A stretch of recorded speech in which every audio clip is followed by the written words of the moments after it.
बिस्मिल्लाहिर्रहमानिर्रहीम। सबसे पहले इमरान खान साहब ने जो सहाफ़ियों के साथ बातचीत की है वो मैं आपके सामने रख देता हूँ, जैसे सहाफ़ियों ने इसको रिपोर्ट किया है। 18 माह से कह रहा हूँ कि बातचीत के लिए तैयार हूँ। सियासत में हमेशा बातचीत होती है। 3 जमातों के अलावा सबसे बात करेंगे। डील वो करता है जिसे मुल्क से बाहर जाना होता है, जैसे जरदारी और नवाज शरीफ गए। डील जेल से बचने के लिए की जाती है। तोशाखाना का नया केस लेकर आ रहे हैं। तोशाखाना पर ये चौथा केस कर रहे हैं। जो भी केस बनाना है एक बार बनाकर ले आए। जरदारी के फेक अकाउंट्स और नवाज शरीफ के एवन फील्ड के अरबों के रेफरेंस माफ़ कर दिए गए। जजेस से दरखास्त है कि वो हमारे केसेस के फैसले करें। साइफर केस की समाअत आगे से आगे चली जा रही है। जो भी फैसला करना है करें। इद्दत केस में भी ड्रामे किए जा रहे हैं। ये जी इमरान खान साहब हैं जो बिल्कुल डील करने के लिए तैयार नहीं है। वो कहते हैं जी बातचीत करूंगा, डील नहीं करूंगा। और ये बात उनकी पार्टी के सारे लोग कह रहे हैं कि वो बातचीत तो करना चाहते हैं, एंगेजमेंट तो करना चाहते हैं, डील नहीं करना चाहते इमरान खान साहब। और बातचीत के लिए भी उन्होंने शराइत रखी हैं और वो शराइत बार बार दोहराई भी जाती हैं। यानी इमरान खान साहब की जो सादी सादी शर्त है वो ये है कि मेरे कारकुनों को रिहा किया जाए जिन्हें गिरफ्तार किया गया है 9 मई के मुकदमात में और उसके बाद से लेकर अब तक। और इसके अलावा वो ये कहते हैं कि हमारा जो चोरी किया हुआ मैंडेट है वो भी हमें वापस किया जाए।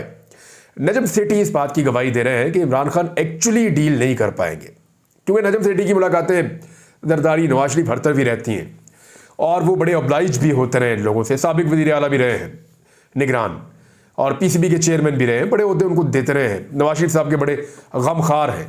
वो ये कहते हैं इमरान खान सियासतदान नहीं है क्योंकि वो मुकमुका नहीं करता, ये डील नहीं करता। डील का मतलब मुकमुका का मतलब डील है ना, मुकलो जी मेरे नाल, आप मुझे ये दे दें मैं आपको ये दे देता हूं, पब्लिक जाए भाड़ में। ये होता है मुकमुका या डील। नजम सेठी कह रहे हैं कि इमरान खान सियासतदान नहीं है, वो मुकमुका नहीं करता। मोहसिन नकवी को वज़ीर दाखिला बनाकर इमरान खान को पैगाम दिया गया है कि हम आपको सख्ती के साथ कुचलेंगे। सोशल मीडिया पर भी कानून बनना शुरू हो गए हैं और नजम सेठी साहब जो है वो ये कह रहे हैं कि इमरान खान क्योंकि सियासतदान इसलिए नहीं है कि वो डील वील नहीं करता, वो मुकमुका नहीं करता, और बाकी सारे जो हैं वो मुकमुका कर लेते हैं। अब जो सोशल मीडिया के हवाले से ये खबर आई है, ये बड़ी इंपॉर्टेंट खबर है कि सोशल मीडिया के हवाले से एक नई अथॉरिटी कायम की गई है।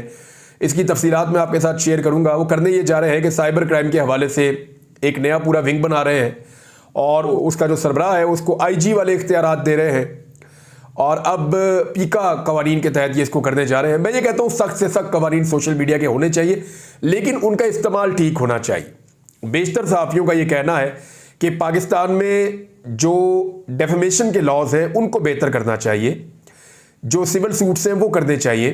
पूरी दुनिया के अंदर यही होता है, बेशतर सहाफ़ी ये कहते हैं। लेकिन मैं इससे एक कदम आगे जाकर ये कहता हूँ कि जो कानून बनाने बना लें, जैसे दिल करता है बनाएं, लेकिन उनका गलत इस्तेमाल ना करें। ये नहीं हो सकता कि आप बंदा पकड़ के पहले बंद कर दें और बंदे को आप छोड़ें काफ़ी अरसे के बाद और फिर आप माफ़ी मांगें और कहें जी गलती हो गई थी। यानी अदालत उसको बाइज्जत बरी कर दे, लेकिन आप उसके चंद हफ्ते या चंद महीने खा जाएं। ये नहीं होना चाहिए। कानून का गलत इस्तेमाल नहीं होना चाहिए। कानून जितना मर्जी सख्त बनाएं। एक और बड़ी खबर है पाकिस्तान के बारे में, पाकिस्तान के हवाले से, और वो खबर है कि पाकिस्तान का पहला सैटेलाइट मिशन चांद पर रवाना हो गया है। सैटेलाइट मिशन ICube कमर चीन के नियान स्पेस लॉन्च साइट से रवाना किया गया है और ये पाकिस्तान के लिए एक बड़ी कामयाबी है। पाकिस्तान पहली मरतबा ये कर रहा है। दुनिया ने ये काम जो है वो आज से निसफ सदी पहले कर लिए या उससे भी पहले कर लिए। इंडिया, बाकी सारे मुल्क आसपास के वो चांद पे पहुंच गए हैं। पाकिस्तान ने अब इसकी कोशिश की है। लेकिन इंटरेस्टिंग चीज़ मैं आपको बताऊं, यहाँ पे विजुअल्स भी मौजूद हैं और ये विजुअल्स हैं जी इस्लामाबाद का हॉल है। चांद पर पाकिस्तानी सैटेलाइट रवाना होने के मनाजिर वहाँ पे दिखाए गए हैं और रवाना होते ही institute of space technology Islamabad का हॉल इमरान खान जिंदाबाद के नारों से गूंज उठा। यानी इमरान खान को टेक्नोलॉजी में, चले टेक्नोलॉजी को छोड़ दें, इमरान खान का इसमें कितना किरदार है उसको भी छोड़ दें, उस बात में उस पर बात कर लेते हैं कि चांद पे जो मिशन गया उसमें इमरान खान का रोल कितना है, नवाज शरीफ का कितना है, बाकियों का कितना है। एक तो पाकिस्तान बहुत ही लेट है, जिसका भी रोल हो हम बहुत लेट हैं। लेकिन नौजवान और पाकिस्तान के जो पढ़ा लिखा तबका है वो इमरान खान को क्या समझता है। जैसे ही उनको जोश आया, जैसे ही उन्हें खुशी हुई और उन्हें प्राउड फील हुआ पाकिस्तान को लेकर, तो उन्होंने कोई और नारा नहीं लगाया, वो पाकिस्तान जिंदाबाद का नारा लगा रहे। और इमरान खान जिंदाबाद के नारे लगा रहे थे और पूरा हॉल इन नारों से गूंज उठा। मैंने इसकी वीडियो देखी है, मैं हैरान हो रहा था कि एक आदमी जेल में है और उसका इस तकरीब से अभी कोई ताल्लुक भी नहीं है, ना उसकी हुकूमत है, तो उसके लिए लोग नारे लगा रहे हैं पाकिस्तान की कामयाबी के ऊपर। स्टेडियम में क्रिकेट मैच होता है, इमरान खान के नारे लगते हैं। मरियम नवाज का जलसा होता है, इमरान खान के नारे लगते हैं। नवाज शरीफ कहीं जाते हैं, इमरान खान के नारे लगते हैं। यानी कोई पाकिस्तान में इवेंट हो जाए, नारे इमरान खान के लगते हैं। किसी भी जगह पे आप जाएं तो ये एक कैदी सबके ऊपर भारी पड़ गया है और वो जेल के अंदर से बैठकर निज़ाम को अपनी मुट्ठी में लपेटे हुए है। वैसे तो सारा का सारा निज़ाम और सारी चीज़ें अल्लाह ताला के कंट्रोल में होती हैं, लेकिन अल्लाह ताला जैसे चाहता है उसको नवाजता है और उसको इज्जत देता है। और मैं ये देख रहा हूँ कि इमरान खान की इज्जत में लगातार इजाफा ही होता चला जा रहा है। अब इस आदमी को जलील करने की कौन सी कोशिश है जो नहीं की गई?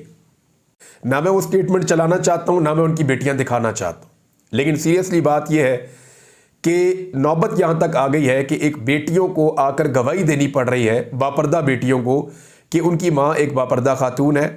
वो अपने निकाह से पहले इमरान खान को नज़र नहीं आई, इमरान खान ने उनको नहीं देखा था निकाह से पहले, और इसके अलावा वो एक बापर्दा खातून है। उन्होंने अपने शौहर के घर में इद्दत पूरी की, उसके घर में वो अपनी जो मैके है वहाँ पे चली गई, वहाँ पे भी उन्होंने काफ़ी दिन गुजारे, उसके बाद उन्होंने निकाह किया। ये उनकी बेटियां गवाहियां दे रही हैं। यानी डूब मरने का मुकाम है उन लोगों के लिए जिन्होंने इमरान खान को गिराने के चक्कर में अपने आप को इतना घटिया, जलील और रुसवा किया और इस लेवल पे उन्होंने अपने आप को गिरा दिया कि आज बुशरा बीबी की बेटियां, साबिक खातून अव्वल की बेटियां, बापर्दा बेटियां सामने आकर स्टेटमेंट देने पर मजबूर हो गई हैं। लेकिन ये सारी चीज़ें कौम भूलेगी नहीं। नाज़रीन, मेरी बात आप ये याद रखिएगा और मेरा इस बात के ऊपर ईमान है कि ये जितनी ज़्यादतियाँ करेंगे इमरान खान उतना बड़ा होता चला जाएगा। इमरान खान का कद बड़ा होता होता इन सब से बड़ा हो गया है और अब इतना बड़ा हो जाएगा कि आसमान के साथ जाकर लग जाएगा और ये सारे उसके सामने बोने बन जाएंगे। ये जितना जुल्म करेंगे इमरान खान उतना ऊपर जाएगा। फजल रहमान साहब ने और अचकज़ई साहब ने बड़े खौफनाक स्टेटमेंट दिए हैं जनाब, वो स्टेटमेंट मैं आपके सामने रख देता हूँ। फजल रहमान साहब ने सबसे पहले तो एक जो आर्मी चीफ के हवाले से स्टेटमेंट है वो मैं आपके सामने रखता हूं कि आर्मी चीफ ने एक स्टेटमेंट दिया था आसिम मुनीर साहब ने, उसका जवाब जो है वो फजल रहमान साहब ने दिया है। आर्मी चीफ ने कहा था कि जो लोग आइन में दी गई आज़ादी राय पर आयद की गई वाज़े क़यूद की बरमला पामाली करते हैं वो दूसरों पर उंगलियां नहीं उठा सकते। हम अपनी आइनी हुदूद को बखूबी जानते हैं और दूसरों से भी आइन की पासदारी को मुकद्दम रखने की तवक्को करते हैं। ये army chief general Asim Munir साहब ने फरमाया था। इसके जवाब में फजल रहमान साहब कह रहे हैं, कहते हैं मुझे पता है मेरा कानून का दायरा क्या है, मैं अपने इख्तियारात और हुदूद को जानता हूं। मुझे पता है आप जानते हैं, लेकिन आप इख्तियारात और हुदूद से तजावुज़ करते हैं। ये आपका हुस्न ज़न था कि आप नवाज शरीफ से उम्मीद रखते थे। नवाज शरीफ से तो उनके घर वालों को उम्मीद नहीं है, उन्होंने तो हमेशा फ्रॉड करके इलेक्शन जीता है। जनरल जिलानी से लेके, जनरल ज़ियाउल हक से लेके, उसके बाद तमाम जर्नलों से होते हुए कैसे कैसे वो इक़्तिदार में आए, उसके बाद जनरल मुशर्रफ से डील करके वो वापस आए, उसके बाद किस तरह 2013 में उन्होंने डील की और कैसे उन्होंने एक हैवी किस्म का इक़्तिदार लिया, और फिर जनरल बाजवा के साथ उन्होंने कैसे अपने मामला तय किए। ये सारी चीज़ें तो ये खुद अपने मुंह से बता रहे हैं।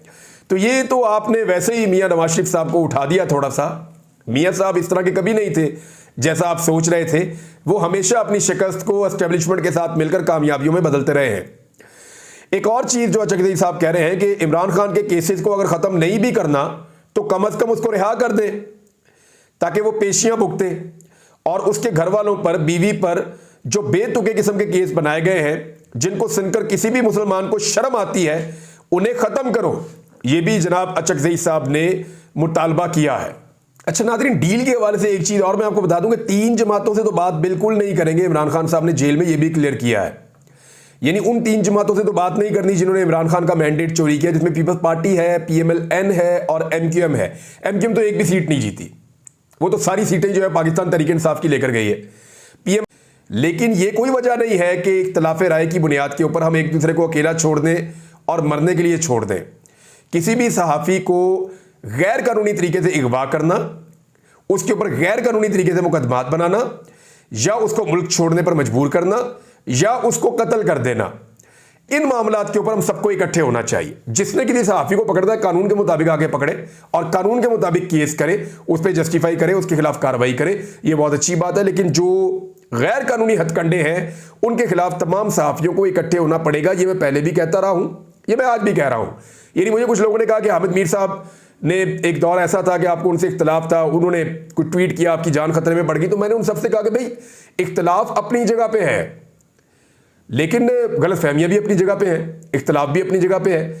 लेकिन आज अगर हामिद मीर साहब की जान खतरे में है या उनके ऊपर कोई अटैक आने जा रहा है और मेरे पास ऐसी इंफॉर्मेशन है, तो मैं तो गलत चीज को जस्टिफाई नहीं कर सकता, उसके खिलाफ बोलूंगा भी, खड़ा भी हो जाऊंगा। और मैं इसीलिए उनको मिलने के लिए गया हूं। तो इख्तलाफ राय रहना चाहिए, ये हुस्न है, रहना चाहिए। इसी से डिबेट होती है, पाकिस्तान आगे बढ़ेगा, मुल्क आगे बढ़ते हैं। लेकिन इख्तलाफ राय के बावजूद बड़ा अहम मामला है, ये मामला चला गया है सुप्रीम कोर्ट ऑफ पाकिस्तान में और वहां पे ये केस लग गया है। और ये केस जनाब सुना जाएगा जस्टिस मंसूर अली शाह साहब की सरबराही में, 3 रुकनी बेंच, इसमें अतरुल्लाह साहब भी शामिल हैं और इसमें एक और मुअज़्ज़िज़ जज भी शामिल हैं। तो 3 रुकनी बेंच ये केस सुनेगा। देखते हैं कि इस केस का नतीजा क्या निकलता है। नाज़रीन, और भी खबरें हैं। बाबर सत्तार साहब ने एक शॉट लगाई और ग्राउंड से बाहर बॉल उन्होंने फेंक दिया। बात करते हैं, लेकिन अगले वीलॉग में। अब तक के लिए इतना ही। अपना ख्याल रखिएगा, अपने इस चैनल का भी। अल्लाह हाफ़िज़।